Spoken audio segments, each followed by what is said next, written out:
Hello guys, कैसे हैं हम सब। उम्मीद करता हूँ सब खैरियत से होंगे। आज की वीडियो के अंदर मैं आपको बताऊंगा कि आपके पास अगर कीबोर्ड नहीं है या अगर आपका कीबोर्ड ख़राब हो चुका है तो आप सिंपली किस तरह अपने विंडोज़ के अंदर कीबोर्ड को अपनी स्क्रीन पे शो करवा सकते हैं। उसके लिए सबसे पहले तो आपके पास लाजमी एक माउस होना चाहिए। आपने यहाँ पे क्लिक करना है, तो यहाँ पे आपने क्लिक करने के बाद उसके बाद टाइप करना है OS के ऑन स्क्रीन कीबोर्ड। आपने उसे ओपन कर लेना सिंपल। तो ये मेरा ओपन हो चुका है।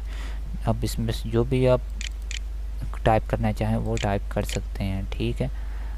तो ये है सिंपल। तो यानी कि मैं जैसे ये अब डॉक्यूमेंट खोल रहा हूँ तो ये कि अगर मैं ऐसा डिलीट करना चाहूँ, यहाँ बैक करना चाहूँ तो बैक हो जाएगा।